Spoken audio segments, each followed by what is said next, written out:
Welcome back to the Artificial DM. Today, we've got the Tale of Mitch. Mitch is an individual that you will probably find reminds you a little bit of Ross. But anyway, let's get into the RPG horror story. This story is from Yang in the Yin.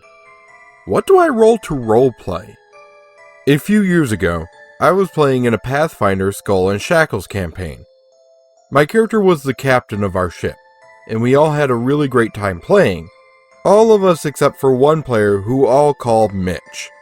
Mitch was playing a fetchling knife master rogue, designed almost entirely around combat. That was fine. We had other characters, like mine, that were more social focused, and we did run into a good bit of combat, both from encounters from the adventure path itself, and from side quests the DM threw at us. Mitch was also a guy in his mid-30s, and had been playing D&D and Pathfinder for a good 10 years. Mitch had one problem though. He hated it whenever another character out-damaged him in combat. If our swashbuckler hit a crit streak and managed to cut down more bad guys than him, he would sulk and after the game swear the DM was out to get him. If his character snuck off and got into a mess and almost died, well again, the DM was out to get him. He also hated that his character wasn't made captain, even though he had all the charisma of a turnip. Just to keep him from complaining too much, we made his character first mate, mostly because the first mate didn't have much to specifically do on board ship, so he could do the least damage to the crew in that role. After several months of hearing him bellyache about how useless his character was, despite demolishing most monsters we encountered, and how much better he'd be at planning out things, I finally had enough. We knew of a treasure map owned by a wizard who happened to be out of town for a while, and we wanted to steal it. This was right up the alley of a sneaky rogue, right?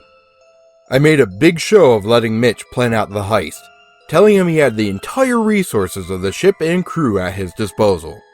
We had about 2 weeks in-game to plan and execute, and Mitch had a real-life week to plan, along with a whole pack of info from the DM about what we could see from the outside of the wizard's estate. There were no obvious ways into the estate, other than the main gate, and there were a number of guards visible patrolling the grounds.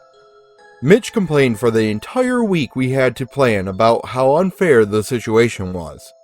There was no way in, the DM was making it too hard because he was the one planning it, except the DM had planned out the adventure weeks prior with no way of knowing Mitch would be the one put in charge, and his character sucked so he'd fail no matter what he did, even though he had a stealth high enough to sneak past gods. The next game night, the heist was on. Mitch decided to completely ignore all of the crew and all of the other player characters except our swashbuckler. His brilliant plan was to climb the wall. Just climb over the wall while the guards weren't looking in the dead of night. Okay, sure. High stealth, high dexterity, high acrobatics characters sneaking in like that was certainly possible. They get over the wall, and now they are in the main courtyard of the estate. Mitch heads to the first building nearest to him, the guard barracks. He and the swashbuckler sneak inside and find guard uniforms in the entry vestibule. So far so good. This is actually going better than we all expected. With the uniforms, they should be able to sneak into the main manor and get to the treasure map easy peasy. Just maybe a disguise or stealth roll or two at most. But oh no, Mitch has other plans. He cajoles the swashbuckler into sneaking into the actual barracks with him to slit the throats of all the guards sleeping there. The DM warned him that this could backfire. One missed stealth roll and they could wake up a room full of guards. But Mitch wouldn't be persuaded. He gets the swashbuckler to start at one end, and he starts on the other, and they go about killing the sleeping guards. And after 2 guards, the swashbuckler rolls a 1 on her stealth roll. One of the guards stirs in his sleep, sees the swashbuckler standing over his fellow guard with a dagger in her hand, and starts screaming when she cuts the guy's throat. Oh boy. Now it's on. The swashbuckler runs from the room as quick as she can, but gets caught up by guards rushing in from outside. She wisely chooses to surrender. Mitch, however, made it out first and is now being chased by a group of guards.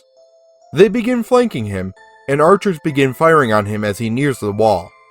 He wants to try to jump over the wall, the 20-foot high wall that he used a rope and grappling hook to go over initially. Nope, not happening. He is now backed up against the wall, facing 24 angry guards and a dozen archers all trained on him. So, my character dies. The DM shakes his head. No, you can survive. You just need to roleplay this. Okay, Mitch replies. What do I roll for that?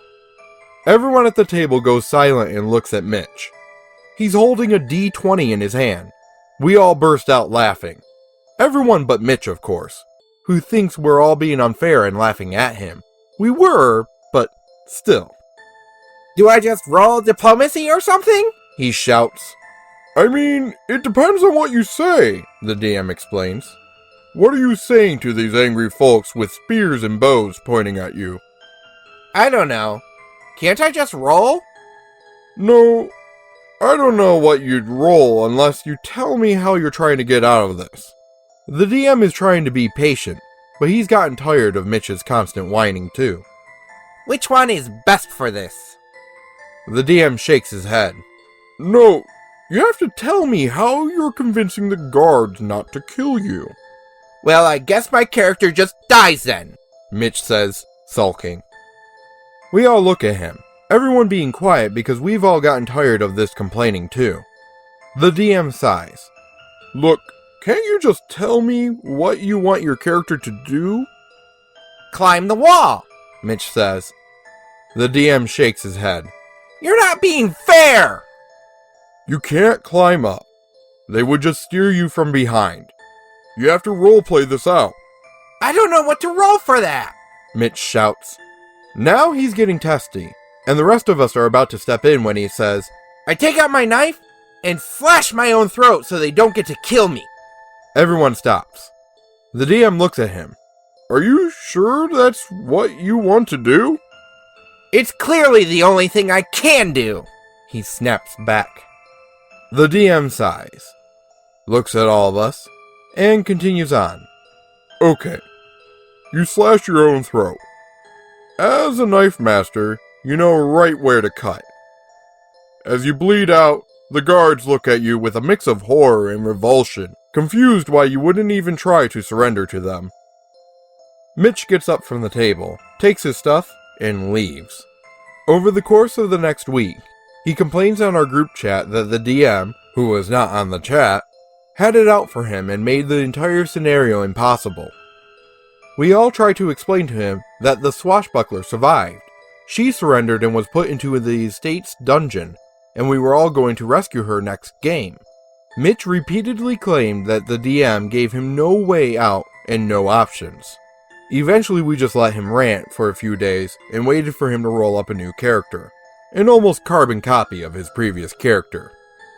His new character is introduced next game session, and the first thing he asks if he can have his old character's gear and money. Ugh.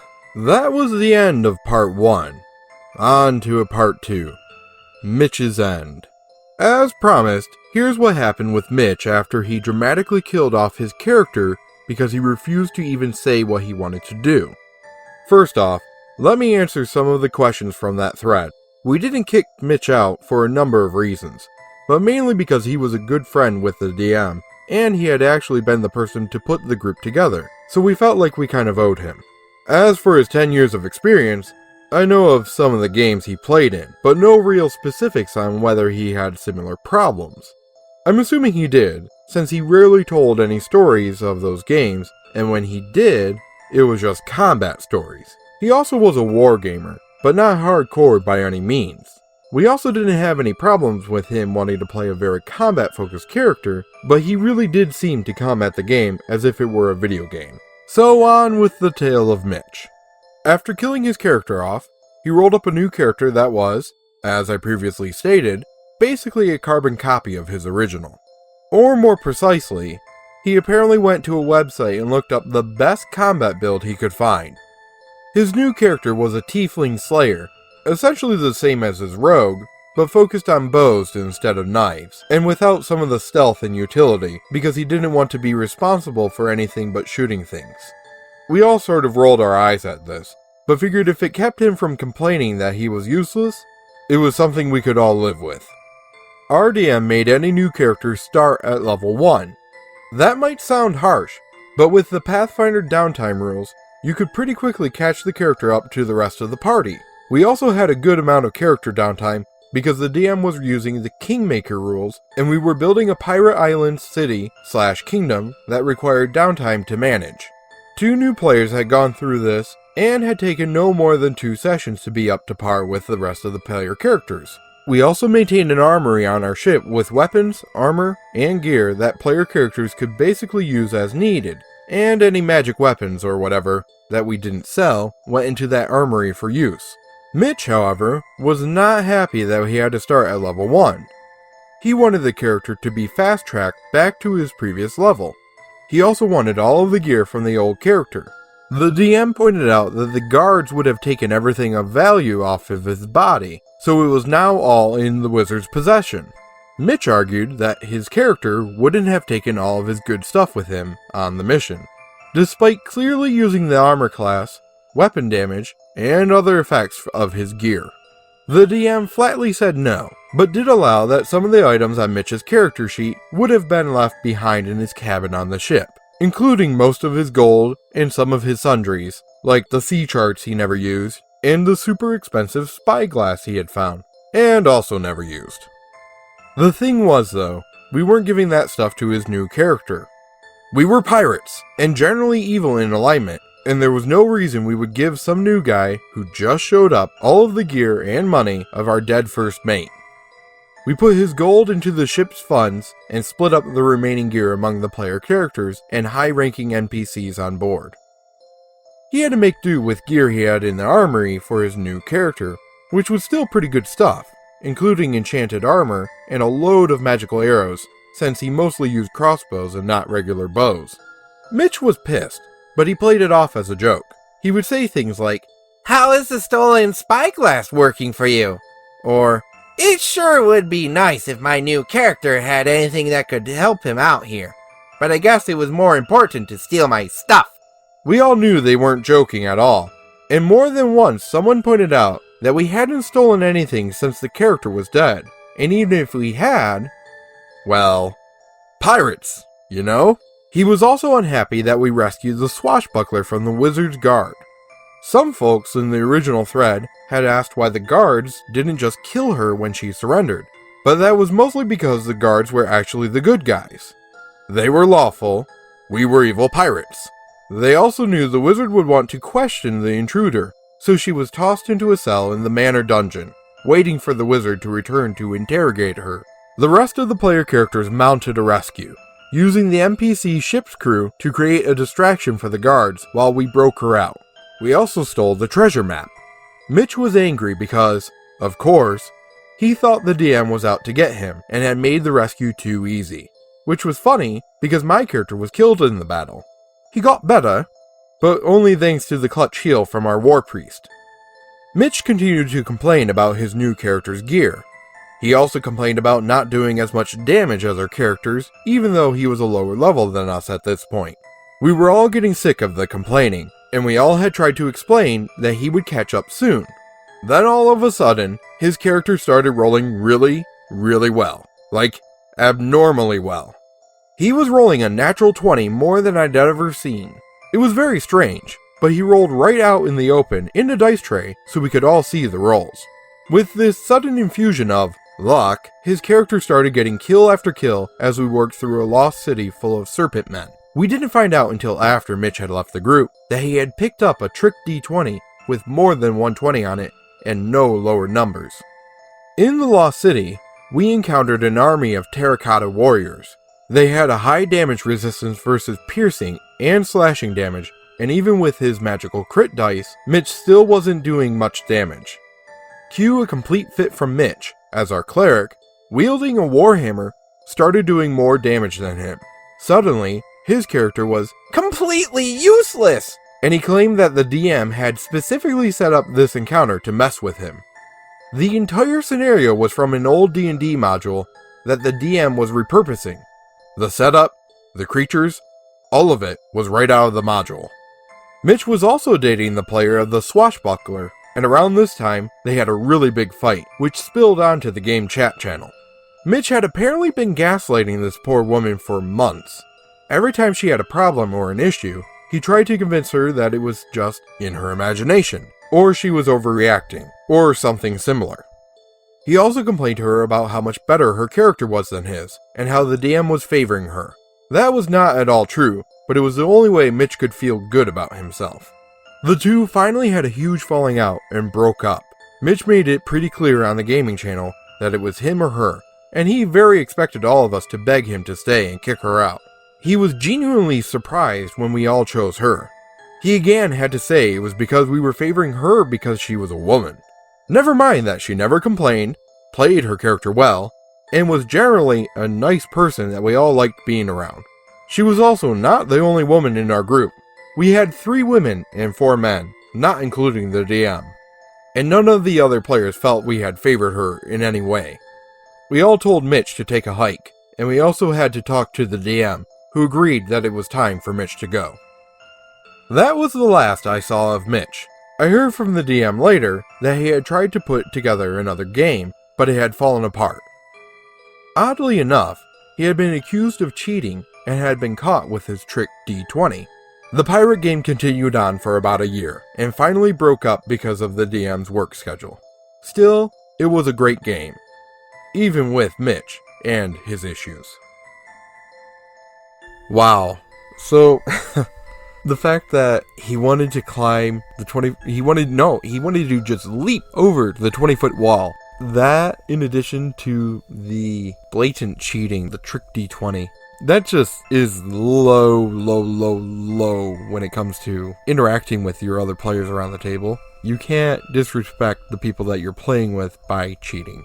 The DM has a little bit of wiggle room when it comes to balancing encounters or manipulating the HP of an enemy to make sure that the players don't die in a TPK or something along those lines. But the DM doesn't really count when I'm talking about this. As a player, you have to respect the other players and the DM by playing straight. And by buying a trick dice is so below the belt. That doesn't count what's going on with him and his girlfriend, or some of the other poor playing behavior, or his complaining. There's just a lot to unpack when it comes to Mitch. Have you ever played with a player that Mitch reminds you of? If so, I want to hear your story. Tell them in the comments below. If you enjoyed, hit the subscribe button and leave me a like. Until next time, hope you feel inspired.